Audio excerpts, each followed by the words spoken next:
Buenas tardes a todos ustedes. En primer lugar, Miguel, se nota que somos amigos.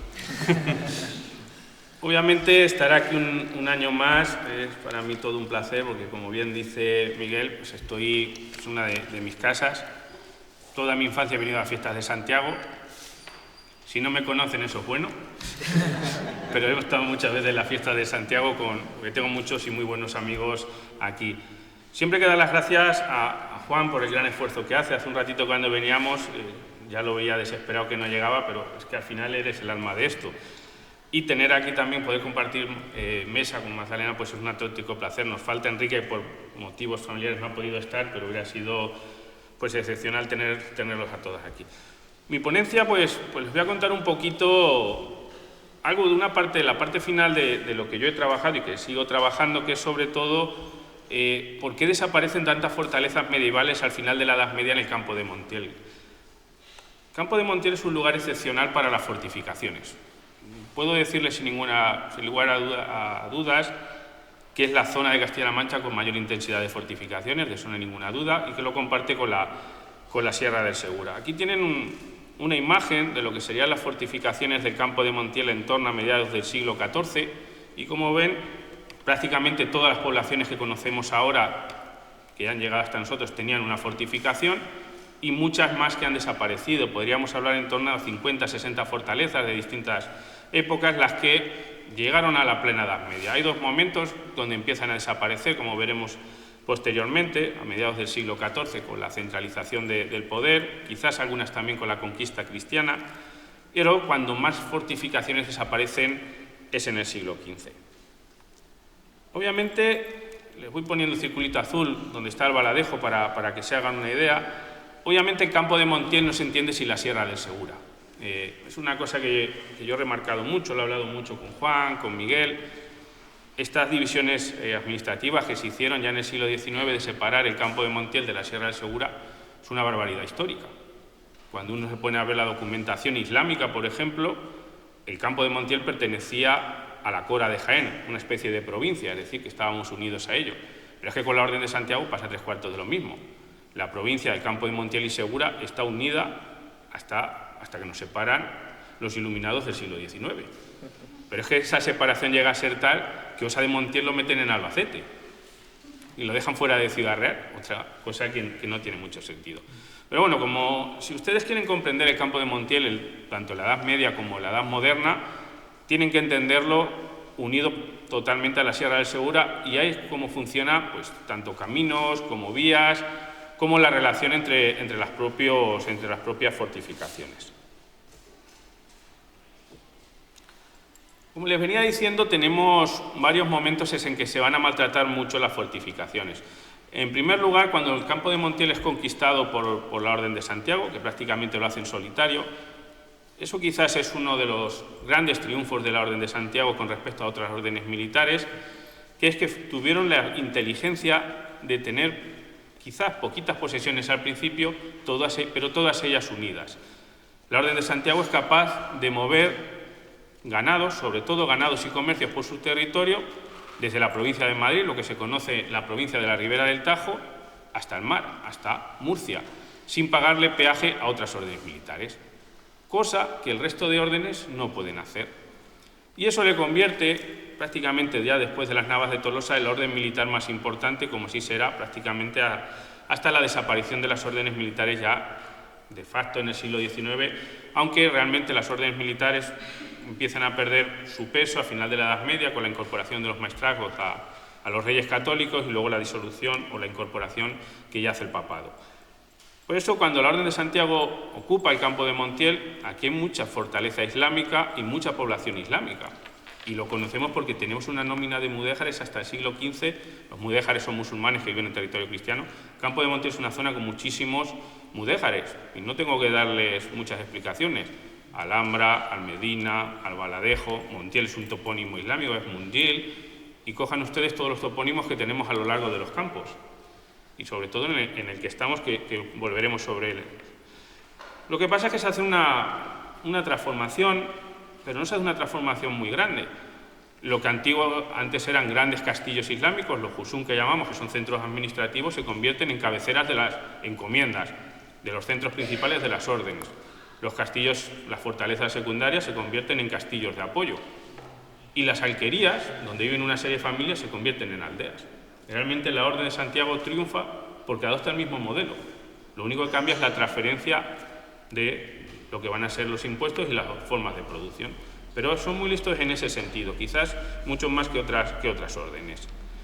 Y no van a desaparecer esos poblados hasta prácticamente el siglo XIV, con la peste negra, donde se produce un abandono de muchos lugares, sobre todo, primero por lo que le decía, la peste negra, que hace que disminuya enormemente la población, quizá no tanto como habíamos pensado, las últimas investigaciones lo van matizando, e incluso hay autores que vienen a decir que si no se hubiera producido la peste negra no hubiéramos tenido un renacimiento tan temprano, porque hace que se tenga que readaptar todo, crear nuevos inventos y algunos elementos más.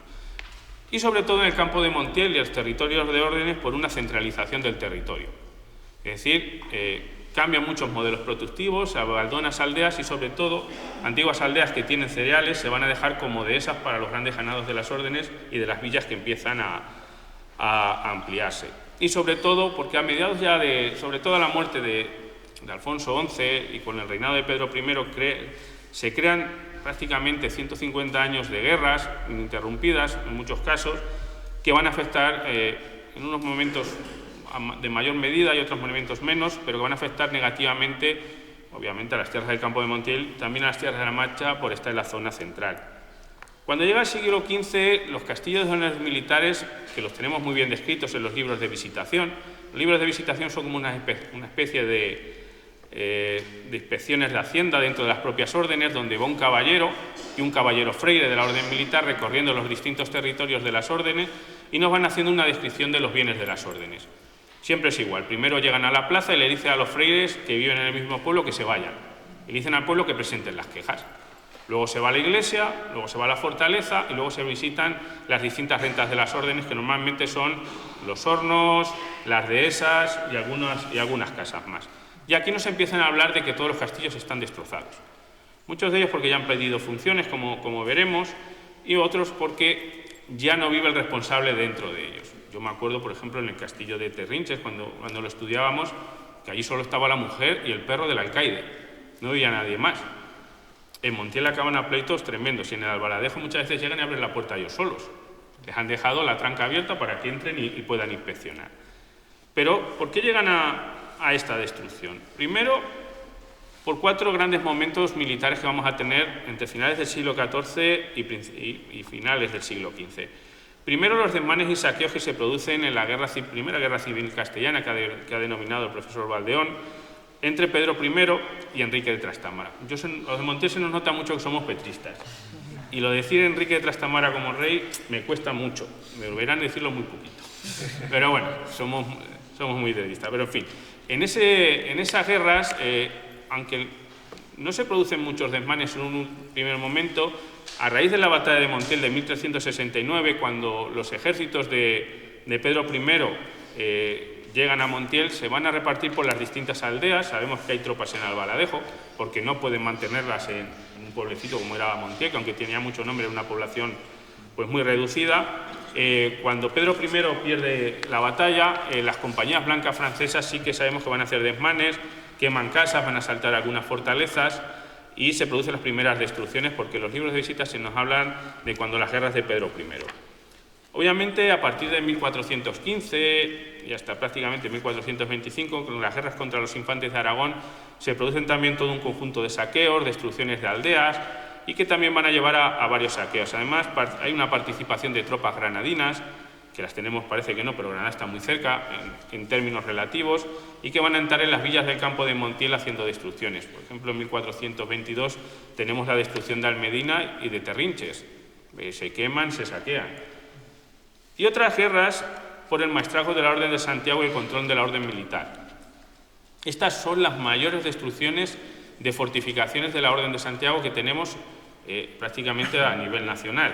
Se produce una guerra por el maestrazgo de la Orden de Santiago entre los Manrique y los Pacheco, donde, fíjense ustedes que es un caso muy curioso, que en Uclés se pelean los que viven en la fortaleza, que son los freires caballeros, con los que viven en el monasterio, que son los freires monjes. y montan un cañón los frailes caballeros y cada vez que sale un monje a coger agua o algo, les tiran con un cañón. Así que imagínense cómo se pone la cosa. Incluso creo que llegan a despeñar un fraile. O sea que tienen que entender que es un momento muy violento. Por ejemplo, en el campo de Montiel sabemos que se vuelve a quemar Almedina. Almedina tenemos registradas 4 quemas. Albaladejo también se ataca en estos momentos. Infantes, la Moraleja también se ataca. E incluso se van a destruir propiedades muy señeras en el campo de Montiel, como es la Vicaría de la Orden de Santiago, que estaba en Montiel, que se quema en estos momentos y se deja abandonada hasta 1517, que es cuando se encuentra el Santo Cristo de la Expiración y se hace la ermita. En estos momentos tenemos registrado en torno a que un 40% de las fortificaciones del campo de Montiel son destruidas o amortizadas. O sea que ven el momento de gran destrucción. Y obviamente el conflicto sucesorio de los reyes católicos, que también va a ser muy violento en el campo de Montiel, sobre todo en la zona oriental, en la posición de Villanueva de la Fuente, donde se produce un gran asedio, y por lo que tenemos documentado, quizás la primera mina explosiva que se hace en toda la península ibérica, porque se acaba de volar la muralla en 1475. Y luego se tira el castillo, se reparte las tejas y se le dan a la iglesia, porque los de Alcaraz han estado bombardeando la iglesia y la han dejado sin tejas. O sea que es una cosa muy curiosa. Y sobre todo, a partir de este momento de destrucción, muchos edificios van a quedar sin uso. Algunos se transforman a usos civiles, algunos acaban como cárceles, otros acaban como pósitos, otros se venden como casas, otros directamente se abandonan, los que están en los altos de los cerros, y sus materiales se venden y se desamortizan. Se desamortizan en el 18 y se acaban de destruir, se abandonan, y otros, muy pocos, se incorporan con elementos artilleros, pero son muy escasos. Es decir, a partir del siglo XVI prácticamente ninguna fortaleza tiene un uso militar. Aquí tienen algunas imágenes de algunas fortalezas, los reparos que se hacen en Albaladejo, en el castillo de Montizón, que prácticamente se destruye toda la barrera por parte de los Manriques en un asedio de 3 años. En el castillo de Montiel se rehace toda una torre que le llaman la Torre Nueva porque la vuelan. Se incorporan algunos elementos artilleros, como estos cubetes del castillo de Terrinches, que están muy en consonancia con otros de Jaén, o un cubo artillero que se hace en Montizón para controlar el paso del río, pero son mínimos. No vamos a tener una adaptación artillera de estas fortificaciones porque han perdido su uso. Y sabemos que se destruyen muchas fortalezas, pero de todo tipo. Cercas urbanas, se desmocha la de Montiel y la de la Membrilla. ¿Qué cortijos se tiran? Cortijos no piensen en el que tenemos en el campo para ir los sábados en San Marcos. El cortijo es una fortificación urbana dentro de las ciudades que suele tener pues una tapia y en el centro una torre o una casa fuerte. Pues esa sabemos que se desmocha, la de la Solana, se tira la de Alhambra por estos conflictos. Castillos, el castillo de Esnaveso se tira por completo, el de Villanueva de la Fuente se amortiza. Si ustedes les digo que hay un castillo en Villanueva de la Fuente y era uno de los más grandes del campo de Montiel, me dicen que estoy loco, pero era gigante, para que vean el nivel de destrucción. El de Fueñana se destruye y se hace una iglesia encima.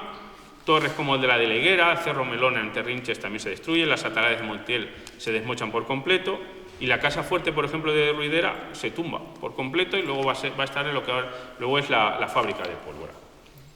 Claro, pero ustedes dirán, ¿y cómo se tira un castillo? Que parece muy fácil meterle una retro ahora, pero tirar un castillo es muy, muy difícil. A veces se destruyen solo totalmente o parcialmente. Normalmente lo que hacen para que un castillo, cuando dicen que se ha destruido, es quitarle las almenas, quitarle los vanos, es decir, las ventanas y las puertas, tiran la mitad de la cortina, es decir, de la muralla, a veces los tapian por completo y los hacen casa, y lo mejor es venderlos a la gente, es decir, si vais a tal castillo y lo tiráis, la piedra es para vosotros. Mano de santo, es como la comida gratis en la verbena, no queda ni rastro del castillo.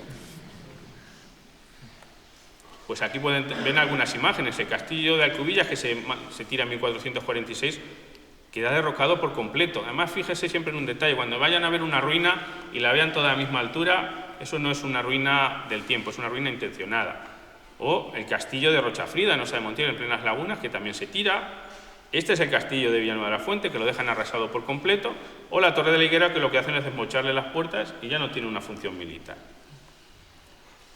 Fíjense, esto es un mapa entre las tierras de La Mancha y Andalucía, que finalmente, con los lugares que se tiran de las órdenes militares, que tenemos en torno a una veintena de grandes castillos que son tirados.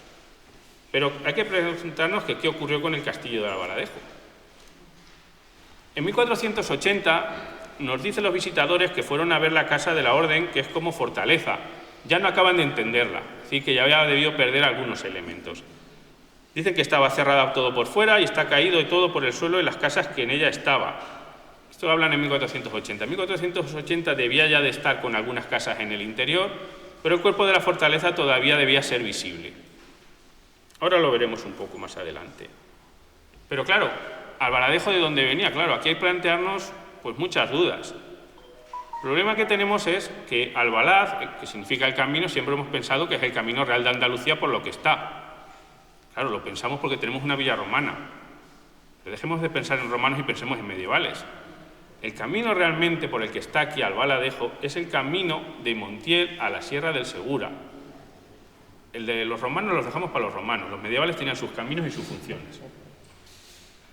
Aquí tenemos este camino este mapa con los caminos del campo de Montiel, y es este camino que luego se convierte en vereda el que tiene la función, y es el que luego va a tener un gran puente, como el que hace Valdelvira, que es el puente que llaman el puente romano de la Flor, que es un puente construido por Valdelvira, que está en el documento. Pero como todo puente de piedra es romano, el resto de la gente no sabía cortar piedras, pero bueno. El castillo era mucho más grande que lo conocemos ahora. No era ni una torre ni una pequeña fasa fuerte. Era una fortificación de cierta entidad de la que desconocemos si tuvo una fortificación islámica debajo. Lo que sí sabemos es que quizás donde estamos situados era una alquería islámica, es decir, una pequeña aldea donde vivía una población musulmana prácticamente por la cerámica que hemos localizado desde el siglo VIII, es decir, una de las más antiguas, y que con el tiempo dio lugar, posiblemente a mediados del siglo XIII, a la construcción de una fortificación por parte de la Orden de Santiago. Ahora volveremos sobre ella. Una fortificación que está hecha de una vez. Lo que ven en verde es la reconstrucción sui generis que se hizo, pero bueno, que tenemos que distinguir. Pero realmente el castillo tenía en el exterior, más o menos, ocuparía este espacio parte de la iglesia, es decir, la iglesia no es que estuviera partida, pero la iglesia debió ser mucha más pequeñita, una iglesia seguramente de trazas románicas. Y el castillo tenía una gran cerca que lo rodeaba y en el interior debió estar la primera población cristiana cuando se asienta en Albaladejo. Pero es que la cerca todavía está. Parece que ha sido aprovechada dentro de las casas, que es algo muy normal. Si ven ustedes, todavía quedan los retallados de la roca y la cerca subida arriba. El problema es, pues eso, que se ha ido amortizando a lo largo de los siglos y a día de hoy es una tapia de una casa. Pero la cerca que está construida todavía. Es decir, que nos habla de una fortificación de mayor entidad. Sabemos además en las laderas que están las canteras de la construcción del propio castillo. Aún se ve la cerámica, algunas piedras a medio sacar. Y la cerca... perdón, se me ha ido un momento... La diapositiva esta tenía que estar 3 años. Quería hablarles del camino que le venía a decir. El castillo está aquí porque se cobraba un gran portazo en esta zona. Dice, todavía en el siglo XV se dice, en la dicha villa había un portazo en el cual antes de aquello que solían coger en terriches de la encomienda mayor, no en la dicha villa, y que ahora se cogen ambos lugares con los previmientos que están señalados del secretario jurado de la provincia en la margen de la relación que se sacó para el mandato de sus altezas. Albaladejo está aquí porque está cobrando el portazo de los ganados que vienen desde la Sierra del Segura. Continúan hacia la zona de los Yesares hacia arriba y entran hacia Montiel, donde continúan hacia Cuenca o se dividen para ir hacia tierras de Calatrava o hacia la zona de Mérida y el Levante. Por eso es el camino importante, no el camino que tenemos en la parte baja. Bueno, aquí tienen algunas imágenes del castillo que dirán, bueno, le conocemos. Hay veces que no conocemos el castillo. Tenía una entidad mucho mayor, un castillo que parece pequeño, pero no se engañen. Aquí vemos algunas de las torres macizas. Todas estas torres están construidas en torno a mediados del siglo XIII. La torre hueca del castillo y la gran bóveda que cubría todo el espacio. Y dirán ustedes, las marcas de cantero con las que cobraban y demás. Olvídese, estas no son marcas de cobro. Las marcas de cantero tienen 3 tipos. Las de extracción, las de montaje y las de salario. Esas son marcas de extracción. Cualquiera que trabaje la arenisca, y nuestros abuelos nos lo dirán, cuando sacan la piedra arenisca de la cantera, si no la colocan igual se raja. Esas son marcas de colocación y que muchas veces las hemos confundido con marcas de cantero. ¿Por qué? Porque estos castillos los construyen mudéjares. Los mudéjares no cobran por piedra cortada, cobran por obra terminada. una contrata de toda la vida, las que hacemos en las casas de ahora. Y también tenemos descripciones, dicen, en la dicha torre, hacia la parte de la iglesia, en la esquina primera, se ha de reparar de buenas esquinas de cantería. Están diciendo que están reparando el castillo todavía en torno a 1480, en esta es de 1434, creo. Reparar de buenas esquinas de cantería, que tengan una vara de medir de una parte y de la otra, guarnecida de su mampostería por los costados de la esquina. Tasados en 15.000 maravedíes, es decir, que a principios del siglo XVI el castillo se está reparando. Algo que va a ser una incongruencia con lo que vamos a ver a continuación. Aquí no podemos ver esa esquina que reparan porque ya no se comprueba. Pero en el otro lado siempre se ha dicho que los sillares estaban puestos a la forma musulmana y que esos sillares eran musulmanes. Los sillares se están poniendo en 1500, se están reparando la obra. ¿Y cuál es el final de esta casa? Pues el final es utilitario, el del castillo. Se está diciendo 10 años antes que se está reparándose el castillo, pero en un momento dado dice: visitese una casa de bastimento en la cual está comenzada a hacer junto a la torre, el cual edificio no está bueno ni en parte conveniente por razón que no pueden allegar los cerros a descargar los diezmos. Lo que están diciendo es que están arreglando el castillo, pero ya se quejan porque no pueden subir los materiales ni los diezmos. Y dicen: mírose donde se pudiera hacer y viose un sitio en la plaza de la dicha villa, el cual es un lugar conveniente y más a la mano del pueblo. Está junto a la casa de Juan Peláez en el Coso. Que al tiempo que están haciendo eso, ya están viendo dónde hacer la casa de bastimentos de la orden. Y ya se está dando el precio. Dice: tasos en la dicha casa en 300 ducados, o sea que es un precio majo, la cual he de tener 60 pies de largo y 20 de ancho y 24 de alto, conforme una traza que para ello dará Francisco de Luna. No sé si conocen a Francisco de Luna. Francisco de Luna es el obrero mayor de la Orden de Santiago, que es el que trabaja en Uclés, en la iglesia de Villanueva de los Infantes, es decir, un cantero como Laura de un Pino, que es el que diseña y hace la casa de bastimentos de Albaladejo. Y ese es el final del castillo, en 1534, que lo vemos y lo apreciamos. Una casa, esta es la de Socuéllamo, para que se hagan una idea, que debió ser muy similar por los planos que tuvimos. Pero es que el castillo está todavía por medio de Albaladejo. Si les damos una vuelta, todavía tenemos piedras recuperadas, apontonadas, a lo largo de Albaladejo del castillo, con trazas, piedras cortadas y demás. Pero es que también queríamos, y con esto finalizo, Miguel, antes de que me tires de las orejas, es presentarles un proyecto en el que estamos trabajando Juan Víctor, Daniel y un servidor que está realizando Daniel, de proyecto del siglo XVI, donde estamos reconstruyendo cómo fue la fortaleza de Albaladejo. Como ven ustedes, no fue una cosa menor. Es una fortificación con 2 torres macizas de flanqueo y una torre del homenaje y una bóveda interna. Es una señora fortificación y lo que nos falta es hacer la cerca, porque no la hemos terminado, falta ese trazado, aposentada. La cerca iría por todo este punto, que creo que pueden ver por el ratón, y en el interior habría pues caballerizas, casas, trojes y todo lo que ustedes se puedan imaginar.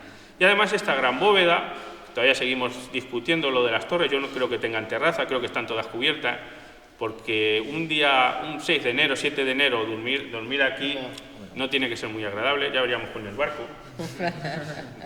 Pero vean, es una fortificación rematada de sillares, con todo un conjunto de elementos, y que se abandona seguramente porque no se puede mantener y porque es costoso subir hasta aquí, pero que podía haber pasado a ser una casa fuerte, como pasaron otras de Campo de Montiel, como la Torre de Puebla, el Castillo de Terrinches, etcétera, etcétera, etcétera. Otras imágenes que le vamos haciendo. Mañana además vamos a tener alguna maqueta en 3D ya impresa para que las puedan ver.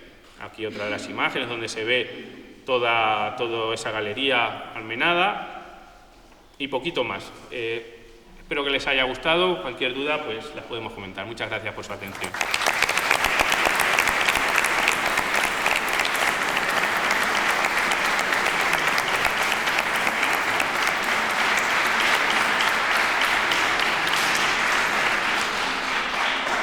Muchísimas gracias, David.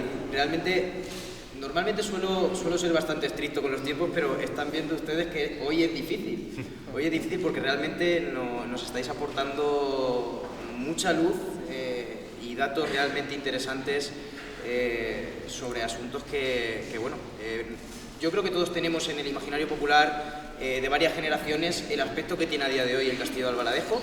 Y viendo estas imágenes, y David nos ha desvelado una de las grandes sorpresas de esta segunda edición de las jornadas, que será el poder tener y poder ver con nuestros propios ojos en 3D cómo podría haber sido, de acuerdo con esta interpretación que han estado trabajando además a última hora, intentando terminar como siempre.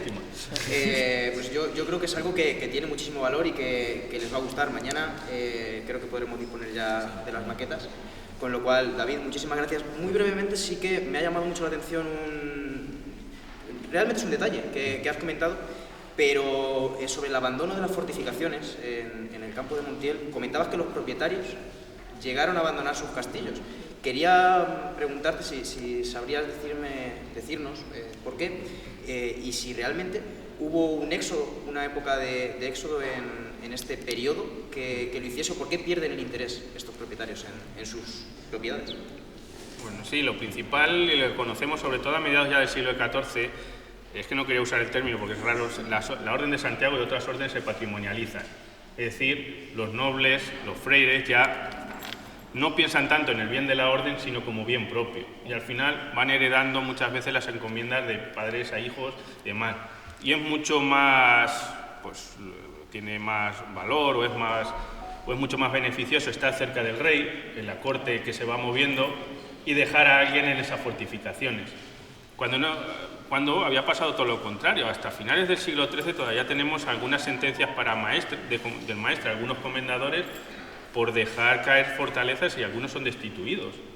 Pero ya a partir sobre todo a partir de la minoría de Alfonso XI, con las guerras con don Juan Manuel, hay un momento muy duro en el que pues, se suelen a veces empezar a alquilar las encomiendas y se suele pues, dejar a otras personas a cargo, muchas veces al alcaide, donde se le da un sueldo. Y ya sabemos que cuando uno alquila algo, pues no lo trata con el mismo cariño. Y luego, conforme van perdiendo importancia militar, lo que es más fácil de mantener es pues, una casa fuerte, donde se cobran los diezmos y demás elementos. El Castillo de Montiel, por ejemplo, que estamos encontrando esos datos ahora, porque pensábamos que se abandonaban mucho más antes, pero tenemos algún documento de abandono en 1570 y tantos, que está siendo una sorpresa para nosotros. Hay unos pleitos tremendos entre vecinos de Almedina que se han trasladado a vivir al castillo y el comendador, porque les pagan, no los pagan, los otros están llevando las puertas porque no les pagan, y al final es porque no les benefician. Hay muchas veces que la mayor parte de los habitantes del castillo hay más perros que personas, porque los perros por lo que sea se describen mucho, y realmente es algo que se nos olvida. Y donde más documentos tenemos es que quien dirige y mantiene los castillos son las mujeres, no son los hombres. Las mujeres son las que mantienen el castillo, las que ordenan cómo se hacen las obras, las que están pues, manteniendo las rentas, realmente es las que están llevando el castillo, porque siempre cuando se llega a la fortaleza, siempre hay una mujer que es la que se le pregunta. Aunque realmente se hace el pleito homenaje al comendador, el alcaide entrega las llaves, pero siempre está la María no sé qué, no sé cuántos y tal, y es la que está diciendo, pues esto se mandó a hacer no sé dónde, esto mandó a hacer no sé cuánto. Luego hay algo muy curioso, que todo lo que son murallas en las fortificaciones la paga el maestre, por las retenencias que libera. Y eso se suele mantener bien, pero lo de dentro lo paga el comendador o el alcaide, y eso es lo que se suele mantener mal. Y por eso si alguien excava un castillo, quizá de órdenes o otro, vas a encontrar siempre una cosa muy curiosa. No vas a encontrar una puerta que no esté tapiada en la excavación. ¿Por qué? Esa habitación no se puede entrar, que está que se hunde. Pues tápiala. Y yo puedo decirles que en Montiel, en Terrinches, no sé los castillos que hemos excavado, no hemos encontrado todavía ninguna puerta sin tapiar. ¿Por qué? Porque o se desmochan, se tapian y se tiran. Porque es la única manera de mantener lugares que no se puede hacer. Pero es que yo creo que Montiel, cuando llegan los reyes católicos que dicen que van a rehacer los grandes castillos, Montiel cuesta 1,5 millones solo la torre del homenaje de Maravedíes hacerla. Y dicen, pues empiezan a hacer un castillo ya, ¿no? Claro. Muchísimas gracias, David. Aquí, Miguel.